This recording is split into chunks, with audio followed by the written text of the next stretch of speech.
Dios les bendiga, hermanos, Dios les guarde. Gracias al Señor por este día que nos da. Estamos aquí para la reflexión del día de hoy. Seguimos en nuestra segunda semana. Estamos abordando las temáticas sobre la oración.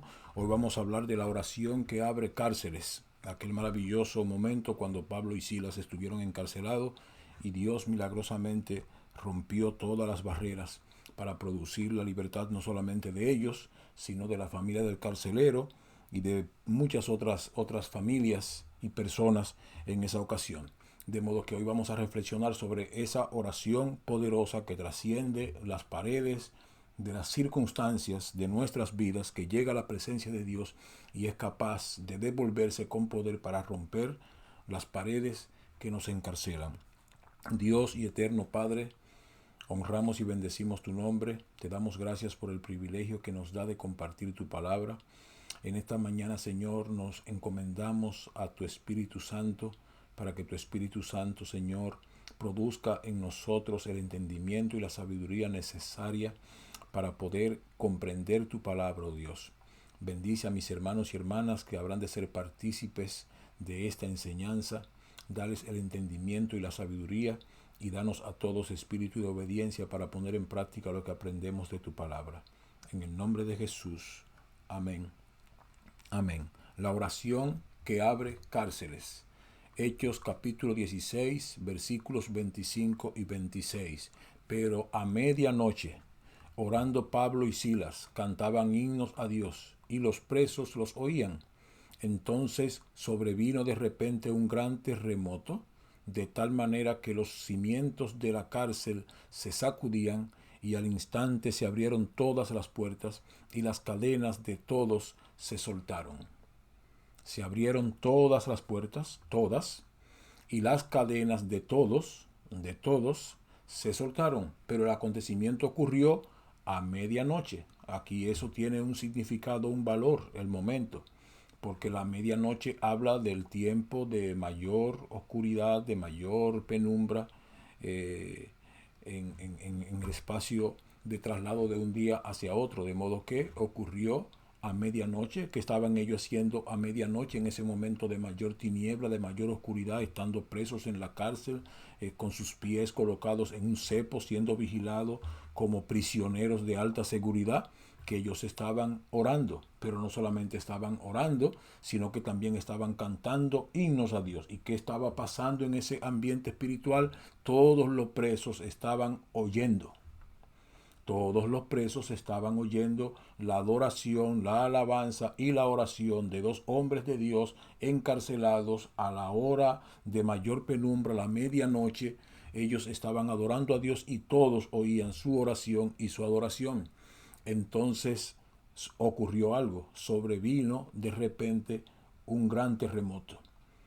Y es importante porque cuando la historia bíblica lo plantea así, sabemos que aunque los terremotos pueden ocurrir, cuando ocurre justo en el momento en que un siervo de Dios está pidiendo que Dios haga un milagro a su favor o está confiando en las promesas de Dios, cuando la naturaleza actúa inmediatamente como respuesta de tu oración, entonces no es algo natural, no es algo ocasional de la naturaleza, no es algo que pasa porque pasa, es algo que pasa justo en el momento que tú estás demandando de Dios algo a tu favor.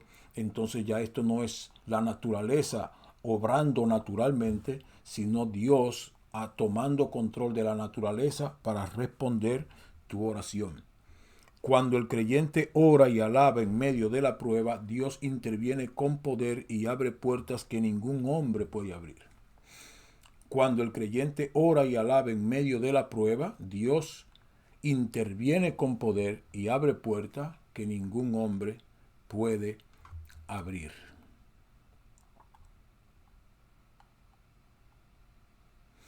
La cárcel de Filipos no era solo un lugar físico, era un símbolo de injusticia, de dolor y de limitación. Es como esas cárceles que hoy en día tienen algunos regímenes dictatoriales, que no son solamente símbolo de limitación física, y ni son símbolo de justicia porque alguien está preso y se ha hecho un juicio justo y más allá de toda duda la persona cometió un delito y ese delito está penado con cárcel. La cárcel de Filipo era como esas cárceles que usan regímenes dictatoriales de este tiempo, a veces para perseguir y encarcelar políticamente a opositores, y entonces esas cárceles no son símbolo de justicia, sino símbolo de injusticia. Y en esas cárceles se practican tortura, que son símbolos de dolor y de limitación de derecho. La cárcel de Filipo era como una especie de ese tipo de cárcel que es para encarcelar opositores, que se encarcelan de forma injusta, que se le provoca dolor adrede y que se le limitan sus derechos. De modo que Pablo y Silas estaban en la cárcel de Filipos. Habían sido golpeados, habían sido humillados, habían sido encerrados sin razón. Humanamente todo apuntaba al desánimo.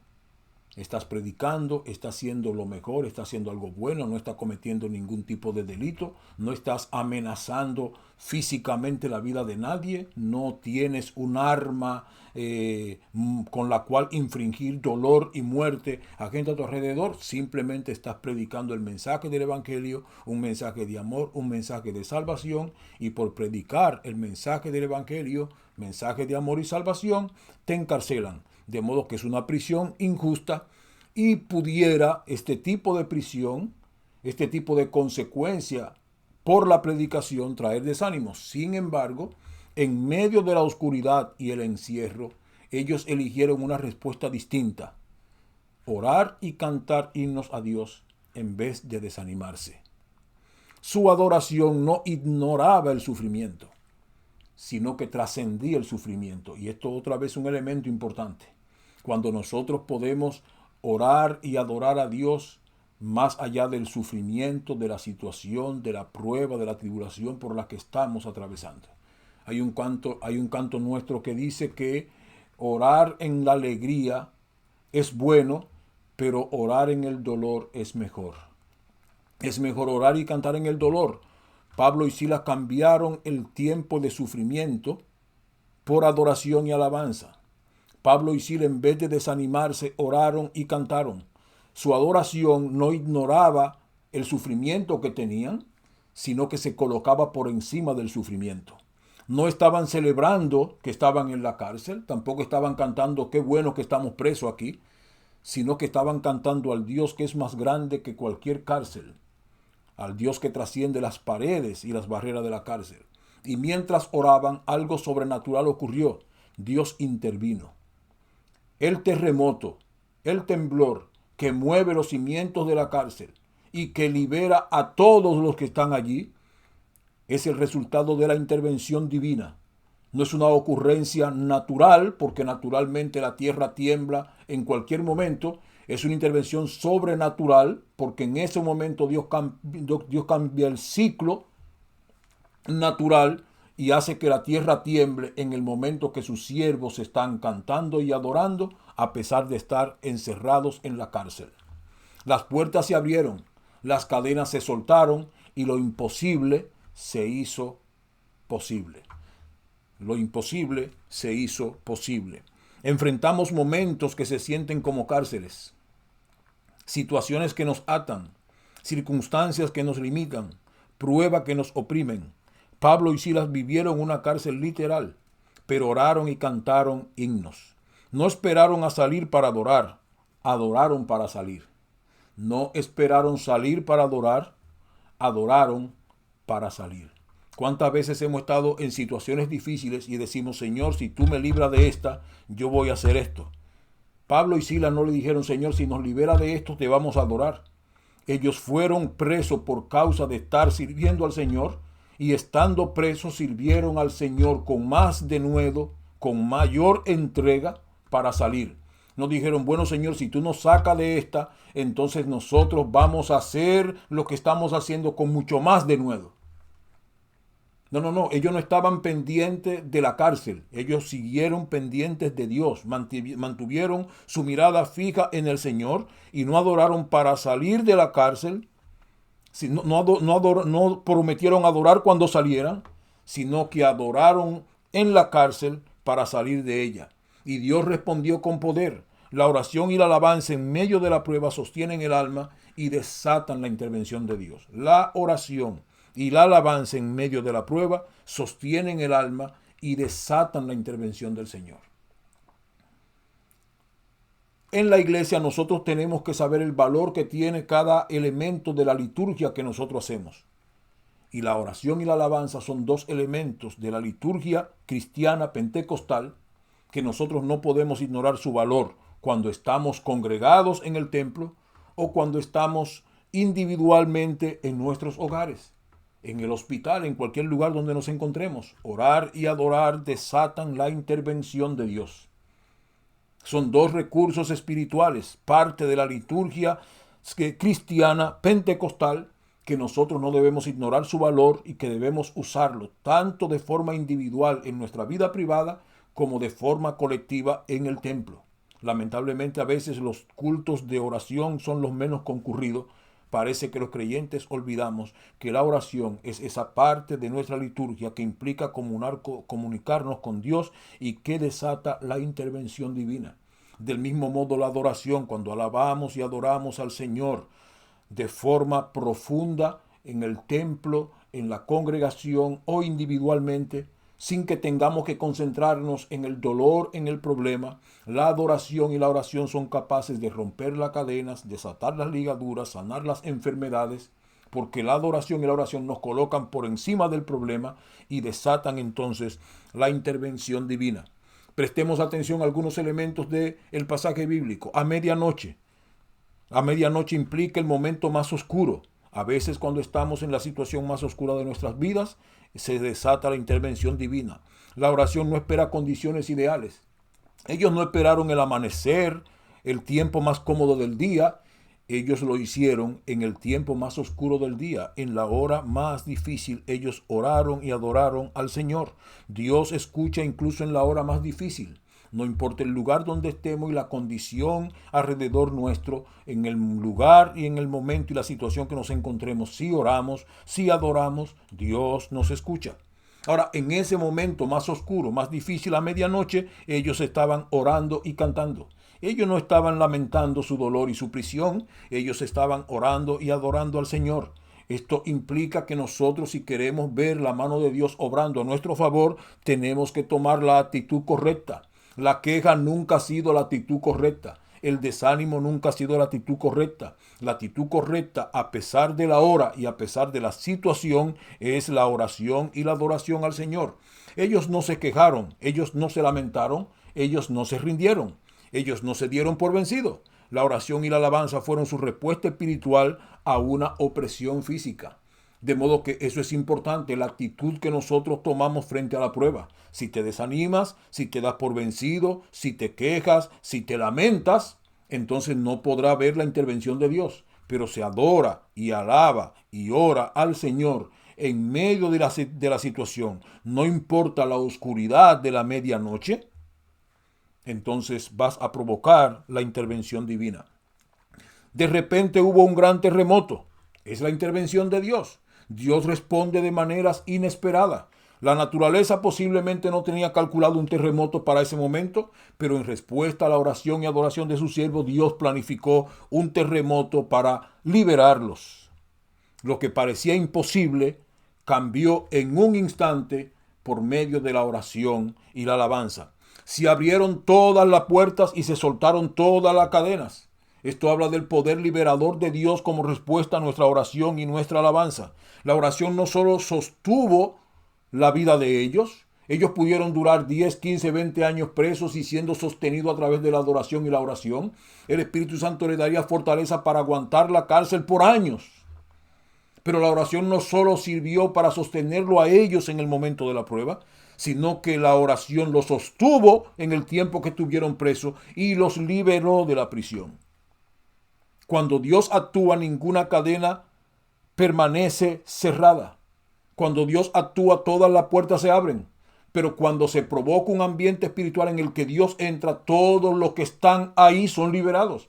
No fueron liberados solo Pablo y Silas. Dice la Biblia que se rompieron las cadenas de todos los presos. De todos los presos.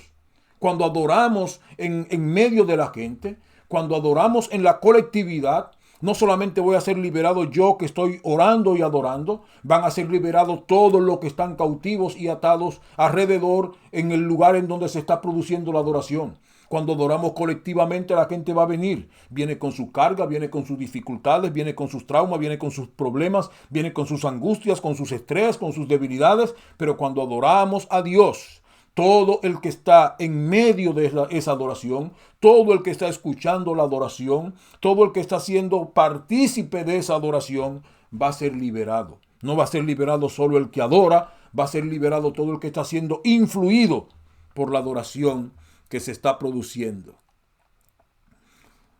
Este pasaje nos recuerda que la oración y la alabanza no son reacciones secundarias, son armas espirituales. La adoración y la alabanza, la oración y la alabanza no son reacciones secundarias. Ellos no reaccionaron a la prisión adorando y alabando. Ellos usaron las armas espirituales de la oración y la alabanza para ser libres. Son armas espirituales. Cuando oramos en medio de la prueba, afirmamos que Dios sigue siendo soberano. Y aquí vuelvo al relato de Sadrach, Mesach y Abednego. Ellos le dijeron al rey: nosotros no nos vamos a postrar aunque tú nos metes en el horno de fuego.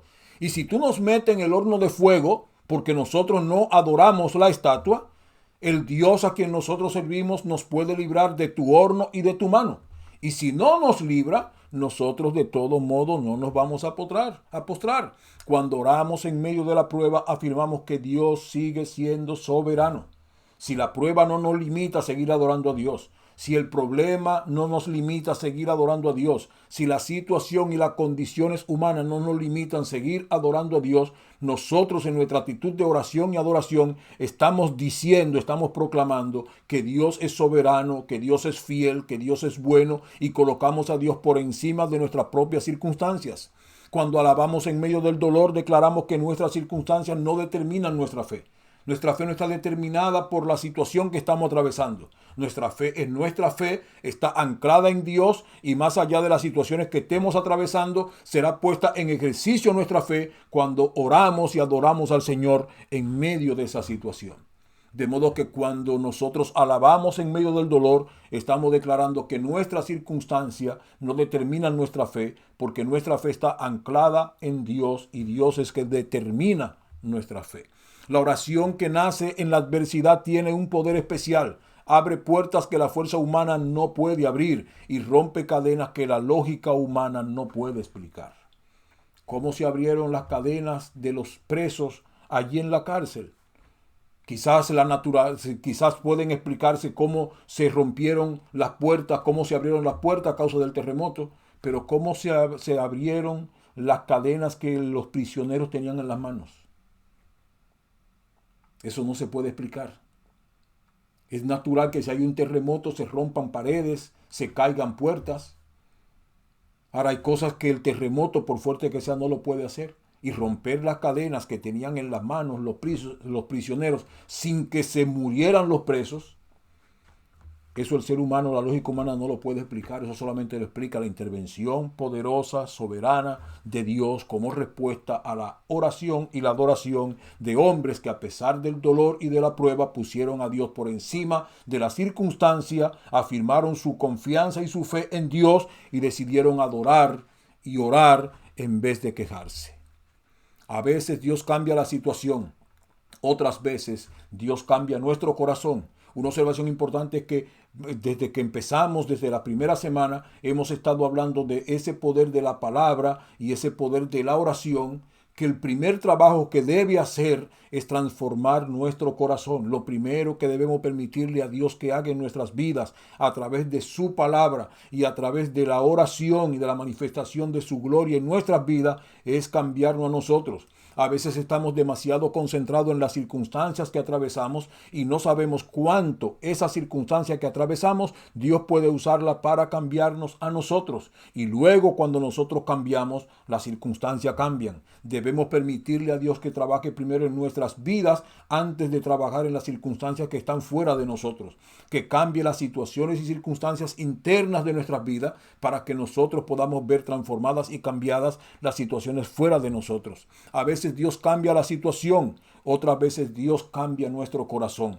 El corazón de Pablo y Silas eran corazones transformados. Y por lo tanto esos corazones transformados por el poder del Espíritu Santo fueron capaces de producir la intervención divina para que fuera cambiada su situación. Permitamos que nuestro corazón, nuestra fe, nuestra confianza en Dios sea cambiada, sea fortalecida. Y vamos a descubrir que cuando nuestro corazón está transformado en la presencia de Dios, que cuando nuestras vidas son tocadas, intervenidas por Dios, cuando nosotros accedemos al propósito y la voluntad de Dios, entonces todas las cosas alrededor nuestro van a ser tocadas, cambiadas, transformadas, intervenidas, porque ya nosotros fuimos intervenidos. Pero siempre sin excepción, la oración y la alabanza abren espacio para que Dios intervenga. Permite que tu oración y alabanza abran espacio a la intervención divina.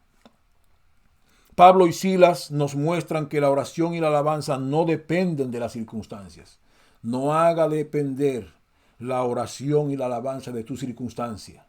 Adora en el dolor, adora en la tristeza, adora a Dios en la enfermedad, adora a Dios en el quebranto, adora a Dios en las situaciones difíciles. No permita que lo que tú das a Dios como ofrenda de tu alma dependa de tu situación. Más allá del dolor y de la situación que atraviesas, puedes adorar a Dios. Lo hicieron Pablo y Silas en la cárcel. Lo hizo Pedro cuando estuvo encarcelado y orando él y los hermanos, los creyentes en sus casas. Dios permitió que un ángel sacara a Pedro de la cárcel. Pero lo hizo Job en medio de la prueba. ¿Por qué no hacerlo tú y yo? Si ellos lo hicieron, si Cristo mismo, a pesar de su situación, fue a Getsemaní a adorar a Dios y a someterse a su voluntad. Si lo hicieron Pablo y Silas, si lo hizo Pedro, si lo hizo Daniel en medio de sus circunstancias, ¿por qué no podemos hacerlo nosotros? ¿Por qué no podemos captar ese aprendizaje y aprender a adorar a Dios a pesar de las circunstancias? Que nuestra oración, nuestra alabanza, nuestro servicio a Dios, nuestra relación con Dios, nuestra comunión con Él no dependa de las circunstancias. Coloquemos nuestra relación con Dios por encima de las situaciones a nuestro alrededor. Y no dejemos de orar a pesar de lo que esté pasando. Y mucho menos no esperemos que estén pasando graves cosas para entonces orar. Es orar siempre. Si las cosas están bien, debo orar. Las circunstancias de bienestar no pueden impedir que ore a Dios. Y entonces esperar el tiempo de la prueba para orar. Y si soy alguien que ora cuando todo está bien y llegaron los tiempos difíciles, debo seguir orando. No puedo detenerme de orar ahora que las circunstancias cambiaron para mal. La circunstancia no puede trazar nuestra actitud de vida cristiana. Somos cristianos, servimos a Dios, amamos a Dios, conocemos a Dios por medio de su palabra. Hemos sido transformados por el poder del Espíritu Santo y no vamos a servirle a Dios basado en las circunstancias que estemos atravesando. Vamos a servirle a Dios por quien es Dios. Y nuestras circunstancias van a ser intervenidas por nuestro Dios cuando nosotros lo colocamos a Él por encima de nuestras circunstancias. Pablo y Silas nos muestran que la oración y alabanza no dependen de las circunstancias, sino de la confianza en Dios. Ellos no oraron porque estaban libres, oraron porque sabían que Dios podía librarlos. No ores porque está enfermo, o no ores porque está sano. Ora porque sabes que Dios puede sanarte si está enfermo. No ores porque tiene escasez. Ora porque tú sabes que Dios es un Dios que tiene poder para suplir tus necesidades. Siempre. De modo que Pablo y Silas no dependieron de las circunstancias, sino pusieron su confianza siempre en Dios. Y no oraron porque estaban libres, oraron porque sabía que Dios podía librarlos. La oración que abre cárceles es la que nace de un corazón que confía aún cuando no se ve salida. La oración que abre tus cárceles es la oración que confía, la de un corazón confiado en Dios, aun cuando las situaciones están terribles. pero confía en Dios y Dios produce salidas. Dios sigue rompiendo cadenas, abriendo puertas y trayendo libertad donde parece que las cosas son imposibles. Hoy en medio de tus pruebas, ora y alaba al Señor. Dedica un tiempo hoy para orar y adorar al Señor. No esperes a que la situación cambie para adorar. Adora para que la situación cambie. Hazlo con convicción. Dios puede romper cadenas visibles y cadenas invisibles. Esta semana, cuando enfrentes presión o dificultad, detente y ora como oraron Pablo y Silas. Esa es la aplicación práctica de hoy. Orar en medio de tus pruebas. No esperes que la situación cambie para orar y adorar. Ora y adora para que la situación cambie. Haz oración y adoración con convicción, porque Dios puede romper cadenas, las que ves y las que no ves. Y esta semana, cuando enfrentes presión o dificultad, y durante toda tu vida cristiana, cuando enfrentes presión o dificultad, detente y ora como Pablo y Silas oraron. La oración que abre cárceles no es la más elocuente, sino la más perseverante. Es la oración que se eleva en la noche oscura, en la prueba, en la incertidumbre. Cuando el pueblo de Dios ora y alaba, el cielo responde. Que vivamos creyendo que Dios sigue abriendo puertas y rompiendo cadenas hoy debe ser la actitud de nuestra oración. Esa oración que se ancla en la confianza y la certeza de que Dios hoy todavía abre puertas y rompe cadenas. Preguntas: ¿qué cárcel emocional, espiritual o circunstancial estás enfrentando hoy? ¿Cuál es tu circunstancia hoy? ¿Qué problemas tienes hoy? ¿Qué cadena necesita que Dios rompa y que te impide presentarlas con fe delante de Él? ¿Qué cadenas necesitas que Dios rompa y que te impide presentarlas delante de Él? Si tienes cadenas que necesitas que sean rotas por Dios, ¿por qué no las presentas? ¿Qué te impide presentar esas cadenas delante de Dios? No puedes detenerte a causa de las cadenas y guardar silencio ante Dios sin presentarle tu situación. La situación debe llevarte a Dios y presentarle esa situación a Él. ¿Cómo cambia tu perspectiva cuando decides adorar en medio de la dificultad? ¿Cómo cambia tu perspectiva, tu visión, cuando decides adorar en medio de la dificultad? Y aquí pudiéramos añadir una cuarta pregunta. ¿Tienes un testimonio de cosas maravillosas que han ocurrido en tu vida cuando has orado en medio de la dificultad? ¿Puedes recordar esa experiencia? ¿Puedes recordar algo que Dios ha hecho a favor tuyo cuando has confiado en Él y has orado y adorado a pesar de la dificultad? Que Dios nos ayude a vivir experiencias de Dios rompiendo cárceles, rompiendo cadenas, abriendo puertas a nuestro favor cuando nosotros oramos y adoramos anclados y confiados en Él. Gracias, Señor, por este tiempo. Permite, Dios mío, que asimilemos esta palabra. Más que todo, Señor, que pongamos en práctica estas palabras, que podamos confiar en ti y que no dejemos de orar y adorar, no importa cuál sea la circunstancia, que no esperemos los tiempos fáciles para servirte, sino que te sirvamos a pesar de los tiempos. En el nombre de Jesús. Amén. Amén. Dios le bendiga, hermanos. Dios le guarde y que mañana podamos estar pendientes para encontrarnos en nuestro tiempo de reflexión. Amén.